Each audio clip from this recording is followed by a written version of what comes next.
கர்த்தருடைய பரிசுத்த நாமத்திற்கு ஸ்தோத்திரம். இன்னைக்கு பிலிப்பியர் 1வது அதிகாரம் 5வது வசனத்தை தியானிக்க இருக்கிறோம். பிலிப்பியர் 1:5 ஜெபத்தோடு இந்த செய்திக்குள்ளே கடந்து செல்வோம். திருப்பாதம் நாமே வந்தேன், கிருபை நிறை இயேசுவே, தமதான்பை காண்டடைந்தேன் தேவா சமூகத்திலே, தமதான்பை காண்டடைந்தேன் தேவா சமூகத்திலே. இளைப்பாறுதல் தரும் தேவா, கலை தோரை தேற்றிடமே.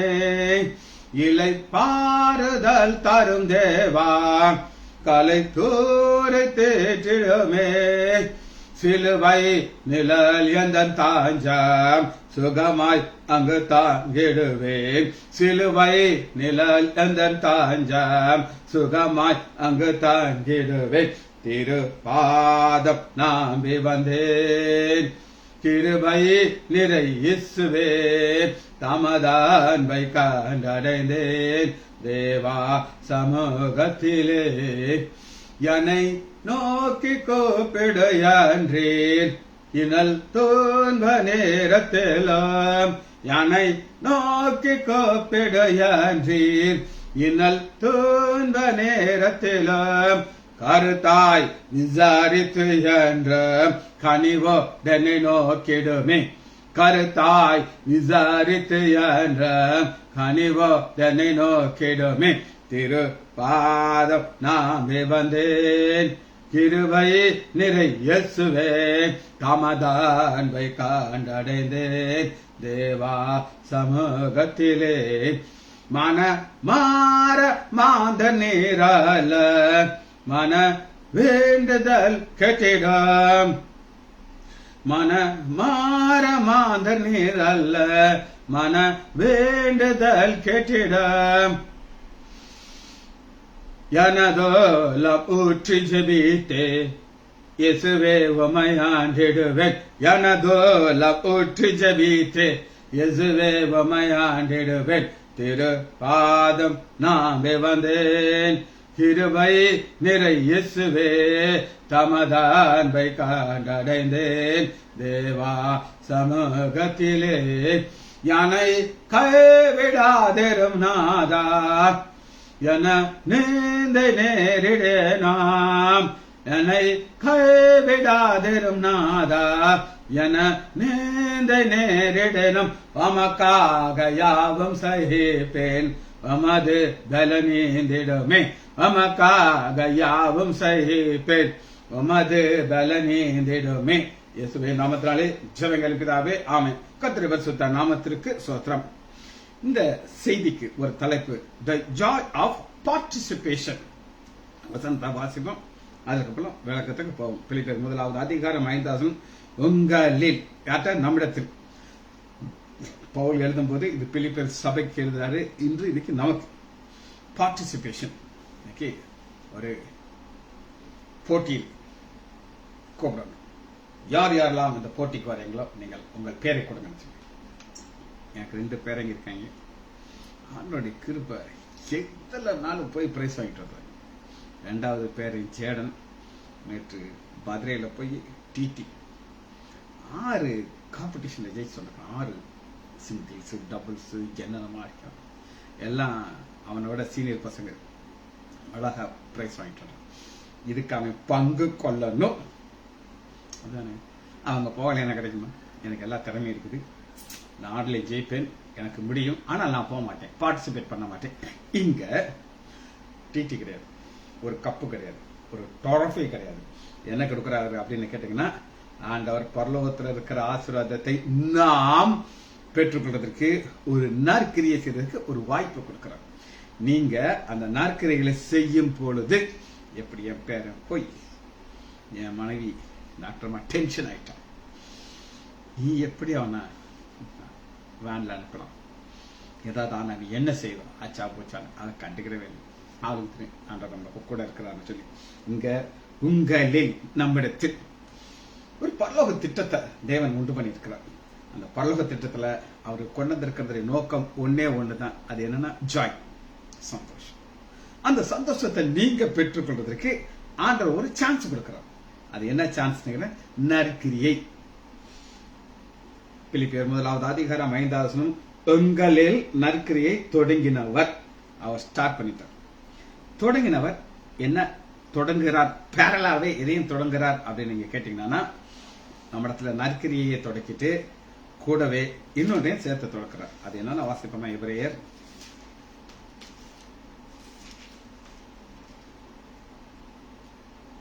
12 நற்கிரியை தொடங்கும் போது கூடவே எதையும் தொடங்கிட்டாரா அப்படின்னு கேட்டீங்கன்னா, எபிரேயர் 12 முதல் வசனத்துல விசுவாசத்தை துவங்குறவரும் முடிக்கிறவரும் இயேசு கிறிஸ்துவை நோக்கி விசுவாசத்தை துவக்கிறாரு, முடிக்கிறார்.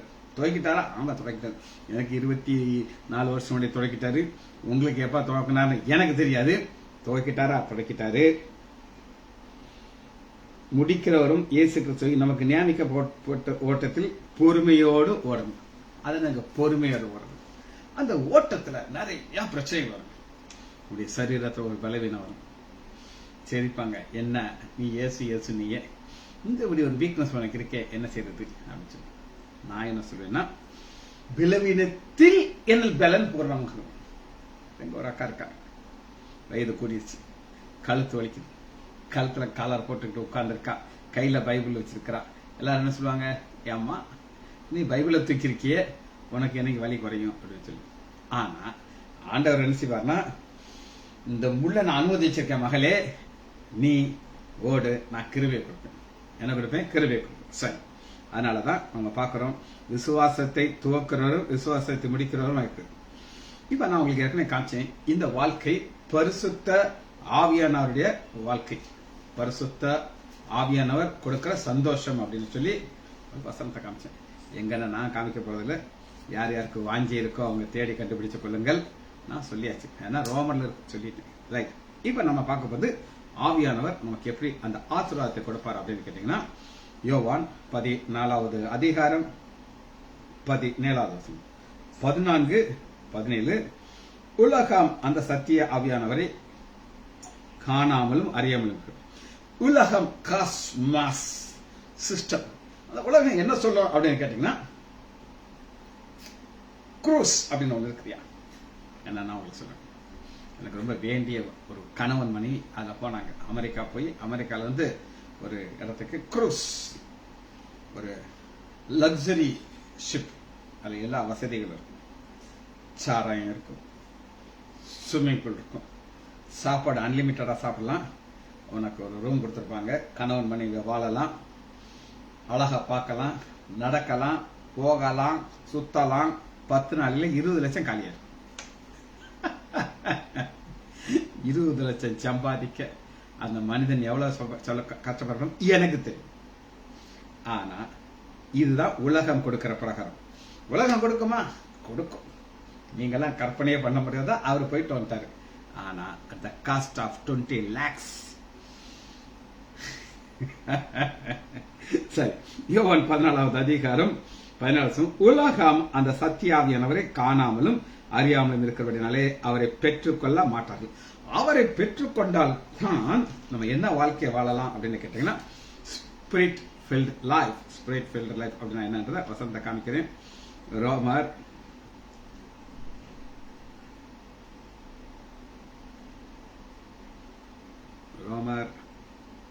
14 அது நீதியும் சமாதானமும் பரிசுத்த ஆவியினாலே உண்டாக சந்தோஷம். பரிசுத்த ஆவியினாலே சந்தோஷத்துக்கு 20 லட்சம் கேட்கவே மாட்டோம். துதித்தா போதும், வசனத்தை தியானித்தா போதும். இந்த வாழ்க்கையை அனுபவிக்கணும், ராசிக்கணும், ருசிக்கணும். நான் சொன்ன நபர், நான் கற்பனை சொல்லியிருக்கேன், உண்மையிலேயே தான். உங்களுக்கு யாருக்காவது பார்க்கணும்னா நீங்க வாங்க, நான் அவரை அனுப்பி விடுறேன். அவர்கிட்ட போய் ரொம்ப சோகமா இருப்பார் அவரு. ஆனா பரிசுத்தாவினார் கொடுக்கிற சந்தோஷத்தோடு நீங்க வாழணும்னா இந்த கிறிஸ்தவ வாழ்க்கையை அனுபவிக்கும், என்ஜாய். அது கிடைக்கிற சந்தோஷத்தான் நற்கிரியை உங்க வாழ்க்கையில் ஆரம்பிக்கும். அவர் என்ன செய்வார் அப்படின்னு கேட்டீங்கன்னா, நமக்கு தாவீது ஒரு தன்னுடைய அனுபவத்தில் ஒரு காரியத்தை சொல்லிப்பார். அது என்னன்னு பார்ப்போம். சங்கீதம் 138 தாவீதுக்கு ஒரு நிச்சயத்தை பாருங்க. தாவீத மாதிரி ஒரு பாடு உள்ள மனுஷனை பார்க்க முடியும். சவுல் துரத்துறாரு. எப்படி துரத்துவார் அப்படின்னு கேட்டீங்கன்னா, ஒரு செத்த நாயை துரத்துறாப்புல துரத்துறாரு. ஃபுல் பெட்டாலின்னு அவரை துரத்துறது. ஆனா ஆண்டவர் விட மாட்டார். எவ்வளவு நிச்சயம் இருக்கு அப்படின்னு கேட்டீங்கன்னா, சங்கீதம் 138 அதிகாரம் 8 கர்த்தர் எனக்காக யாவையும் செய்து முடிப்பார். கர்த்தர் எனக்காக யாவும் செய்து முடிக்கிறார் ஒரு நிச்சயம் நம்ம இருதயத்துக்குள்ள வந்துருச்சுன்னா அந்த டைம் சந்தோஷம். கர்த்தாவே உமது கிருபை என்றும் உள்ளது. ஆண்டவர் ஒரு கிருபையை காட்டிக்கொண்டே இருக்கிறார். கிருபைன்றது என்ன சொல்லுங்க பாப்போம். தகுதி இல்லாதவனுக்கு கொடுக்கறது தான் கிருபை. எனக்கு எந்த தகுதியும் கிடையாது. ஆனா ஆண்டவர் எனக்கு ஒரு ஆசீர்வாதமான வார்த்தையை கொடுத்திருக்கார். ஒவ்வொரு நாளும் என் பாதை ஆண்டவர் ஆசீர்வாதமா காரணம் ஐ என்ஜாய். ஒரு சின்ன ஒரு காரியம் கிடைச்சாலும் அது சந்தோஷமா ஏற்றுக்கணும். ஆண்டவர் எனக்கு கொடுத்த ஆசீர்வாதத்துக்கு காரணம் எனக்கு தகுதி கிடையாது, அதனாலதான் கொடுக்க. புரிதா? தகுதி இருக்கிற நான் என்னைக்கு வாயை தந்துட்டேன்னா எல்லாம் பிடிக்கிறார். ஆனா கர்த்தாவே உமது கிருபை என்றும் உள்ளது, உமது கரத்தின் கிரியையை நெகிழ விட. கரத்தின் கிரியைனா என்னன்னா, ஒரு கஷ்டப்பட்டு ஒரு டிஷ் பண்ணி வச்சிருக்கீங்க, அதை தூக்கிட்டு வரீங்க, எல்லாரும் காத்துக்கிட்டு இருக்காங்க, வர வழியில போட்டு கீழே போட்டு சட்டி சுட்டதாடா கையை விட்டதாடா போச்சு, அத்தனையும் கீழே விட்டு ஏதாவது செய்ய முடியுமா? அதை எடுத்து சாப்பிட முடியுமா? எல்லாம் போச்சு. இதுதான் சாத்தா செய்வான். நம்ம வாழ்க்கையில எத்தனையோ நன்மைகள் ஆண்டு கொடுத்துருக்கிறார். ஆனா உலகம் பரிசுத்தாவினரை தெரியாது அவங்களுக்கு. அவங்க என்ன நினைப்பாங்கன்னா, நாங்க இப்படிப்பட்ட ஒரு இடத்துல போய் இப்படிப்பட்ட இடத்துல வாழ்ந்தோம்னா எங்களுக்கு சந்தோஷம் சான்ஸே கிடையாது. அதனாலதான் மிக மிக அருமையாக சொல்கிறேன். சரி, இப்ப திரும்ப வசனத்துக்குள்ள வருகிறோம். எங்க நற்கிரியில நான் உங்களுக்கு சொல்லி கொடுத்தேன், கொடுக்கிறது ஒரு நற்கிரியை. இது என்ன நற்கிரியனா, 2வது நற்கிரியை பவுல் ஜெபத்திலே பங்கு கொள்கிறார். பாருங்க 4வது வசனம், உங்கள் அனைவருக்காகவும் எப்பொழுதும் சந்தோஷத்தோடு விண்ணப்பம் பண்ணி. 4வது வசனம், அந்த விண்ணப்பம்ங்கிற ஒரு பெரிய ஒரு ஆசீர்வாதத்தை பவுல் கொடுத்துக்கிறார். ஒரு நபரை குறித்து நான் உங்களுக்கு சொல்ல போறேன். பிரதர் கதிரேசன். எல்லாருக்கும் தெரியும். இப்ப நான் சொல்ற கதிரேசன் யார் அப்படின்னு நீங்க கேட்டீங்கன்னா, என்னை பார்க்க வர்றதுக்கு முன்னாடி அவர் ஒரு பிசினஸ்ல ஒரு பெரிய பிரச்சனை வந்துச்சு. அதனால அதாவது என்னுடைய இந்த விருந்தினர்ல நம்ம ஆஸ்பத்திரிக்கு வர்றதுக்கு முன்னாடி அவருக்கு அப்பவே தூத்துக்குடிக்கு போவார். எங்க சம்பந்தி அவருக்கு நல்லா தெரியும். சம்பந்தியுடைய ஒரு ஹோட்டல் வச்சிருந்தார், மார்க்கெட் ஹோட்டல். ரொம்ப சீப் ரேட்ல அதை கொடுப்பார் இந்த மாதிரி மக்கள் வந்துட்டு போறதுக்கு. அங்க முழங்கால் பொடியிட்டு வீடு கொடுத்தது கிருபை. அதுக்குள்ள நீங்க வாழும்போது சந்தோஷமா இருக்கீங்களா, அது பெரிய கிருபை. சரி, கதிரேசன் பத்திர அங்க இருந்து ஜெபம் பண்ணிக்கிட்டே இருப்பார். அப்ப அந்த மேனேஜர் நியூட்டன்கிறவரு அந்த வழியா போகும்போது அந்த ஜன்னல் திறந்து வச்சுதான் ஜெபம் பண்ணுவார். எங்க மச்சான்ட்டு வந்து சொல்றாரு, அண்ணாச்சி இந்த கதிரேசன் எப்ப பார்த்தாலும் ஜெபம் பண்ணிட்டே இருக்காருங்க, எப்ப பார்த்தாலும் ஜெபம் பண்ணிட்டு இருக்காருங்க. நான் அதுலயே போகும்போது பார்ப்பேன், முழங்காலே நிக்காருங்க, எப்படிங்க ஒரு ஆளால ஜெபம் பண்ண முடியும் அப்படின்னு சொல்லி சொல்றாரு. ஆனா அந்த ஜெபத்துக்கு பின்னாடி அந்த அநேக ஆச்சரியத்தை வச்சது அவருக்கு தெரியாது. அவர் அந்த ஜெபம் பண்ணதுனால நம்முடைய இதுலெல்லாம் ஒரு பங்கு கிடைச்சிருச்சு அப்படின்னு கேட்டீங்கன்னா, நம்ம ஆஸ்பத்திரிக்கு 1.5 வருஷம் வந்தார். 1 வருஷம் நம்மளோட கூட இருந்தோம். ஆனா நான் சொல்றது அதுக்கு முன்னாடி, இதெல்லாம் முடிஞ்சதுக்கு அப்புறம் சம்பந்தம் பேசும்போது, அப்பா இவர் கதிரேசன் அவசரம் போறாரு, அவர் யாருன்னு உங்களுக்கு தெரியுமாங்க? டாக்டர் எனக்கு தெரியாதுன்னு எங்க சம்பந்திச்சிருக்காரு. அவர் ஊழியம் செய்யறவருங்க, அவர் ஊழியம் செய்யறவருமா நீங்க பார்க்க முடியாது. இப்படிப்பட்ட சம்பந்தம் உங்களுக்கு கிடைக்காதுங்க, அண்ணாச்சி தயவு செய்து நீங்க இழந்துடாதீங்க அப்படின்னு சொல்லி அவர்கிட்ட அப்படி ஒரு சந்தோஷமா என்னை குறித்து ஒரு சர்டிபிகேட் கொடுத்தாரு. நான் சொல்லி கொடுக்கல, அவர் கொடுத்தார். காரணம் அந்த ஜெபத்தில். அதனாலதான் வசனம் பிலிப்பியர் 1வது அதிகாரம் 4வது வசனம், உங்கள் அனைவருக்காகவும் எப்பொழுதும் சந்தோஷத்தோடு விண்ணப்பம் பண்ணி. கதிரேசன் பிரதர் அங்க ஜெபம் பண்ணாரு. நடந்ததுன்னா ஒரு நற்கிரியை பாருங்க. இதுதான் ஆண்டவர் கொடுக்கிற ஒரு பெரிய ஆசீர்வாதம். இந்த ஆசீர்வாதத்துல அடுத்து ஒரு 5வது வசனத்துல நீங்க பாத்தீங்கன்னா, கடைசியில முடிய நடத்துவார் என்று நம்பி. நம்பினா நம்பியார் கிடையாதுங்க, நம்பி. ஆண்டவர் நம்மள நம்புறாருங்க. பெரிய காரியம். இந்த நம்பிங்கிறது இருக்கு, இங்கிலீஷ்ல கான்பிடன்ஸ் அப்படின்னு இருக்கு. CONFIDENCE, கான்பிடன்ஸ் உங்க எல்லாத்துக்கு. ஆனா அதுக்கு இருக்கிற கிரேக்க வார்த்தை ஒரு அருமையான வார்த்தை, PEITHO மேல போறோம். பிலோத்தோ. இது பிலோங்கிற ஒரு வார்த்தை வருகிற ஒரு வார்த்தை பிலோ. இந்த பிலோங்கிறது நான் உங்களுக்கு சொல்லியிருக்கேன், அது ஒரு தெய்வீக அன்பு.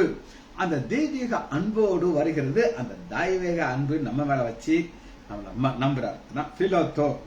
இது மனுஷனுடைய நம்பிக்கை இல்ல, அதை விட தேவன் நம்மேல் வைத்திருக்கிற நம்பிக்கை. எப்ப இந்த நம்பிக்கை அவர் நம்ம மேல வச்சுட்டாரோ, அடுத்த அவர் என்ன செய்வார்னு சொல்லி அந்த நம்மளை நடத்துவார் என்று நம்பி வாசிப்போம். யூதா 24வது வசனத்துல, வலுவாதபடி உங்களை காக்கும். ஜெபத்துல பங்கு கொள்கிறார் பவுல். அந்த நற்கிரியை நான் உங்களுக்கு சொன்னேன். என்னைக்கு ஜெபிக்க ஆரம்பிச்சிட்டீங்களோ, வலுவாதபடி உங்களை காக்கவும் தமது மகிமையுள்ள சன்னிதானத்திலே மிகுந்த மகிழ்ச்சியோடு உங்களை மாசற்றாளாக நிறுத்த வல்லமை உள்ளவர்.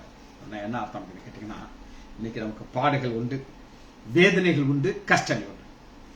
அநேகர் நம்மளை பார்த்துக்கிட்டே இருக்கணும். உங்களை பார்க்கறாங்களோ என்னைய பார்க்கறாங்க. இவன் என்ன செய்யணும் கண்கள் எல்லாம் இருக்கும்.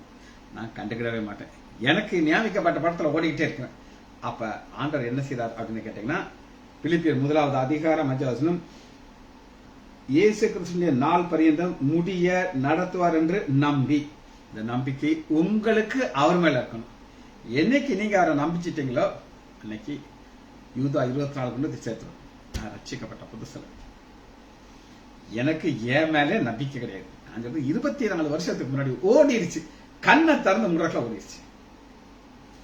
ஆனா 24 வருஷமாக என்னைய வழி நடத்தின ஆண்டவர், அவரை நான் நம்புறேன். அவர் என்னைய வலுவாதபடி காத்து தமது மகிமையுள்ள சன்னிதானத்துல நிறுத்துவார். ஆனா அதற்கு என்ன தேவை? நற்கிரியை. பவுலுடைய நற்கிரியை என்ன அப்படின்னு கேட்டீங்கன்னா, அது ஒரு ஜெபம். இது எல்லாரும் இப்படி ஓடுறாங்களா அப்படின்னு கேட்டீங்கன்னா இல்ல, இது எல்லாராலையும் முடியல. ஒரு சிலர் பாதை தவறி போறாங்க. அவங்கள யாருன்னா அவங்க வேதத்துல இருந்து காட்ட போயிடும். கலாத்தியர் எடுத்துக்கொள்ளுமா, 3வது அதிகாரம் 3வது வசனம், ஆவியினாலே ஆரம்ப பண்ணின நீங்கள். கலாத்து சபை பரிசுத்தாவுடைய வல்லமையினால நிரம்பிச்சு அழகா ஜெபிக்கிறாங்க. பரிசுத்தாவுடைய சந்தோஷம் அவங்களுக்கு நிறைவா இருக்குது. அப்படி இருக்கிற நேரத்துல இப்பொழுது மாமிசத்திலே முடிவு வருங்களேன். மாமிசத்திலே, இந்த மாமிசங்கிறது என்ன அப்படின்னு நியாய பிரமாணத்தின் கிரியை. அதாவது இப்ப நமக்கு விசுவாசம் தேவை. என்ன விசுவாசம் தேவை அப்படின்னு சுவிசேஷம். இயேசு எனக்காக இந்த பூமிக்கு வந்தார், எனக்காக மரித்தார், அவர் வருவார், என்னை கூட்டிட்டு போவார். இது என்னுடைய ஒரு விசுவாசம். ஆனா இந்த விசுவாசத்தை சாத்தான் என்ன பண்ணிட்டான் அப்படின்னு கேட்டீங்கன்னா, 3வது அதிகாரம் 1வது வசனம், புத்தி இல்லாத கலாத்தியரே, நீங்கள் சத்தியத்திற்கு கீழ்ப்படிய வேண்டும். இயேசு கிறிஸ்துவை சிலுவையில் அறையப்பட்டவர்கள கண்ணுடைய சிலுவையில தொங்குறத பாக்குறாங்கன்றது கண்ணால கிடையாது, விசுவாசத்துல பாக்குறாங்க. ஆனா அது அப்படியே போய் போய் போய் அவங்க என்ன செஞ்சு நியாய பிரமாணத்து மேல அவங்க வந்துட்டாங்க. இது வராம இருக்கிறதுக்கு நமக்கு என்ன தேவை? இந்த பிரச்சனை நமக்கு வரப்படாதுன்னா என்ன தேவை? ரோமர் 8வது அதிகாரம் 28வது வசனம், ரோமர் 8:28, அன்றி அப்படியே தீர்மானத்தின்படி அழைக்கப்பட்டவர்களை தேவனிடத்திலே அன்புகிறவர்களுக்கு சகலமும் நன்மைக்கு ஏதுவாக நடக்கும். சகலமும் நன்மைக்கு ஏதுவாக, ரோமர் 8:28. இந்த சகலத்திற்குள் என்ன இருக்கும் அப்படின்னீங்கன்னா, பாடுகள், கஷ்டங்கள், வேதனைகள். எனக்கு ஒரு சில பாதைகள் போகும்போது பயங்கர கஷ்டமா இருக்கும். ஆனா அந்த பாதையில போய் ஆண்டவர் ஜெயத்தை கொடுப்பார். அப்புறம் நீங்கெல்லாம் நொந்து போயிருவீங்க. அந்த அளவுக்கு நான் சாட்சி சொல்லிட்டு இருக்கேன். 2 நாளைக்கு முன்னாடி, பல வருஷத்துக்கு முன்னாடி டிராக்ஸ் கொடுக்கும்போது எங்களை போலீஸ் ஸ்டேஷனுக்கு கூட்டு போற காரியத்தை நான் வழக்கமா சொல்லியிருந்தேன். உங்களுக்கு சொன்ன ஒரு மெயின் ஆஸ்பெக்ட் என்னன்னா, நம்ம செய்ய வேண்டிய காரியத்தை ஆண்டவர் செய்து முடிப்பாருங்கிறதுக்கு எப்படி அதை நான் முடிச்சேன்னு கேட்டீங்கன்னா, நம்ம போய் போலீஸ் ஆபீசர்கிட்ட கொடுக்க முடியாது, இன்ஸ்பெக்டர்கிட்ட கொடுக்க முடியாது, கவர்மெண்ட் லாயர்கிட்ட கொடுக்க முடியாது. ஆனா ஆண்டவர் என்ன பண்ணாருன்னா, அத்தனை பேரையும் வாசிக்க வச்சிட்டார். எதுக்குங்க டாக்ஸ் கொடுக்குறோம்?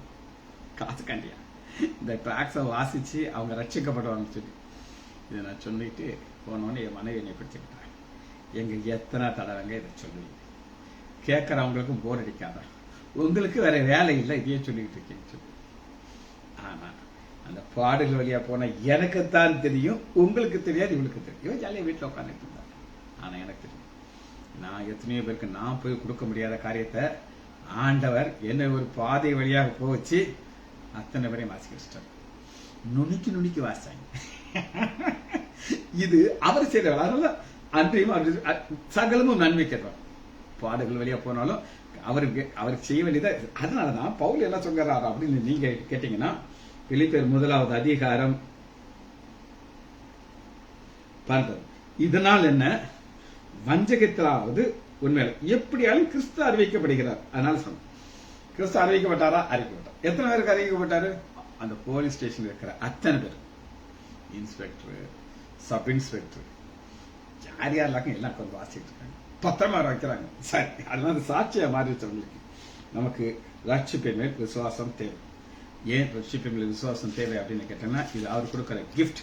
எபேசியர் 2வது அதிகாரம் 8வது வசனம்.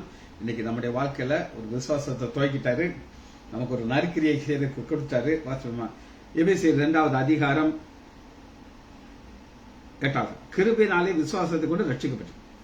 கிருபையினாலே அப்படின்னா என்னது? தகுதியில்லா இதுவனுக்கு மரியாள் இருக்கா. மரியாள் நான் ரட்சிக்கப்படுறதுக்கு முன்னாடி என்னைய 100% எனக்கு தெரியும், 100% தெரியும். அந்த மரியாள்கிட்ட போய் நீங்க கேட்டீங்கன்னா அவர் சொல்லவே மாட்டாங்க, கழுத்தாந்தாலும் அவர் சொல்ல மாட்டாங்க. ஆனா என்ன நடந்தது அப்படின்னு கேட்டீங்கன்னா, கமலா அப்படின்னு ஒரு சேர்த்து நீங்க அந்த அக்கா இருந்துச்சு. ஒரு தடவை சில ஸ்டாஃப்ஸ், அசிஸ்டன்ட் ஸ்டாஃப்ஸ், அந்த பிள்ளைகளும் பிரேகாலுக்கு வர்ற பிள்ளைங்க, அந்த பிள்ளைகிட்ட அந்த ஒரு பொண்ணை கேட்டா, சார் நீங்க ரொம்ப மோசமான வாழ்க்கையை வாழ்ந்திருக்கீங்க சார். ஆமா ஆமா, நீ கமலா கட்ட கேள்வி சொல்ற சார், எல்லாம் சொல்லிட்டாங்க சார் எங்களுக்கு. அக்கா என்ன எல்லாம் சொல்லிட்டா. எனக்கு கவலை கிடையாது, எனக்கு வெக்கமே கிடையாது. ஏன் எனக்கு வெக்கம் கிடையாதுன்னா, இப்படி ஒரு மோசமான டிக்கெட்டை தான், அதுக்கு தான் கிருமிங்கிற வார்த்தை சொல்றேன். இப்ப இன்னொரு உதாரணம் சொல்றேன், உங்க எல்லாருக்கும் தெரிஞ்ச ஒரு நபரை சொல்றேன். அவர் பேரு பிரதர் ஆலன் பால். தெரியுமா தெரியாதா? ஆனா ஆண்டவா அவர் எப்ப ரட்சித்தாரு? 12 வயசு. என்னைய கலெக்டர் வயசுல ரட்சித்தாரு. பாவத்துக்குள்ள முங்குன என்னைய தூக்கி எடுத்தாரு. ஆனா பாவத்துக்குள்ளேயே போகாத ஒரு சின்ன பையனை ரட்சித்து ஊழியத்துக்கு கொண்டு இன்னைக்கு உன்னதமான சான்ஸ் இருக்கு. ஆனா அவர் என்ன சொல்ல முடியாதுன்னா, இந்த மாதிரி ஸ்ட்ரெஸ் பண்ணி சொல்ல முடியாது, மோசமான சொல்ல முடியாது. அதனாலதான் அப்படிப்பட்ட ஒருத்தனை தான் 10வது வசனம் எபேசியர் 2:10. ஏனென்றால் நற்கிரியைகளை செய்வதற்கு இல்ல, ஆண்டவர் நம்மளை ரட்சித்து எதற்காக ரட்சித்தனா, ஒரு நற்கிரியைகளை செய்வதற்கு கிறிஸ்து இயேசுக்குள் சிருஷ்டிக்கப்பட்டதான் அர்த்தம்னா, ஒரு புதிய சிருஷ்டியாக சிருஷ்டிக்கிறான். நான் ரட்சிக்கப்படுறதுக்கு முன்னாடி, ரட்சிக்கப்பட்ட பிறகு எனக்கு இவ்வளவு ஆசீர்வாதத்தை நற்கிரியால கொடுப்பாரு எனக்கு தெரியாது. ஆனா கொடுத்தாரா? கொடுத்தாரு. இது மட்டும் கொடுத்தாரா? கொடுத்தாரு. இது ஒரு கிஃப்ட். இதுக்கு நம்ம கிளைம் பண்ண முடியாது. அப்படின்னு அர்த்தம், இது எனக்கு தேவை, எனக்கு இது அப்படின்னு சொல்லி நம்ம கிளைம் பண்ணி வாங்க முடியாது. சரி, இந்த கிறிஸ்தவ வாழ்க்கையில பிலிப்பியர் 3வது அதிகாரம் 3வது வசனத்துல பாருங்க, சுவிசேஷம் உங்களுக்கு அறிவிக்க நாள் துவங்கி இதுவரைக்கும், நாள் துவங்கி சுவிசேஷம் அது அறிவிக்கப்படும் போது நம்ம ஏற்றுக்கொள்ளும். ஆமா, இயேசு எனக்காக மரித்தார், எனக்காக தன்னுடைய ரத்தத்தை சிந்தினார். நான் விசுவாசிக்கிறேன். அந்த விசுவாசத்தை துவக்கிறவரும் அவர் தான். ஆனா அவர் அதை முடிப்பாரு, கடைசி வரை கொண்டு போய் சேர்ப்பார். சரி, ஆண்டவர் இத யார் இந்த சுவிசேஷத்தை எங்க இருந்து ஆரம்பித்தார் அப்படின்னு கேட்டீங்கன்னா, எடுத்துக்கலாம் பிலிப்பியர். சரி, அப்போஸ்தலர் 16வது அதிகாரம் 14வது வசனம். 16:14 பாருங்க.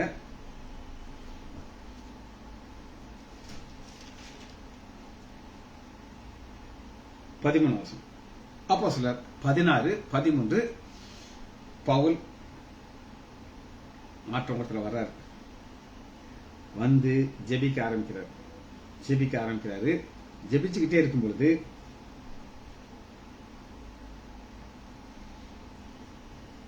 அங்க ஆண்டவர் ஒரு கிஃப்ட் கொடுக்க போறான்னு பவுலுக்கு தெரியாது. என்ன கொடுக்க போறாரு? கிஃப்ட். அதாவது ரொட்டீனா வழக்கத்துபடி வர்றாங்க. வந்தங்க முழங்கால் போடுறாங்க, ஜெபிக்கிறாங்க. ஆனா ஆண்டவர் ஒரு ஒரு ஒரு விலை மதிப்பில்லாத ஒரு கிஃப்டை கொடுக்கிறார். அந்த கிஃப்டுக்கு பேரு லீதியாள். பாருங்க, லீதியாள். ஏன் லீதியால நான் ஒரு கிஃப்ட் அப்படின்னு சொல்றேன்னா, பெரிய பணக்கார அக்கா. பணக்கார அக்கா திறந்தாச்சுனா அவ வீட்டுக்கு கூட்டிட்டு இப்ப இப்படி யோசிச்சு பாருங்களேன்.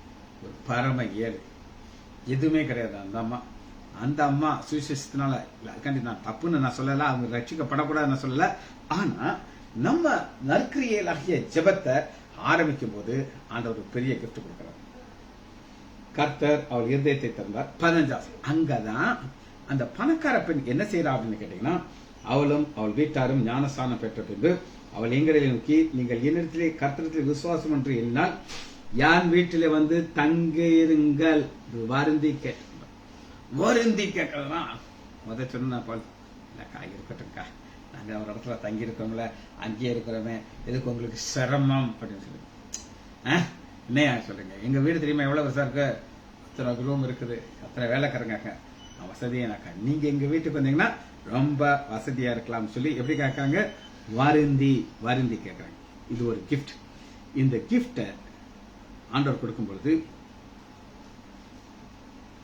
பிலிப்பியர் 1 அதிகாரம் 29வது வசனம், ஒரு பக்கம் கிஃப்ட் கொடுப்பாரு, அடிஷனலா சேர்த்து ஒரு போனஸ் கிடைக்கும். அந்த போனஸை கேட்டா நீங்க சோகமாயிரும்.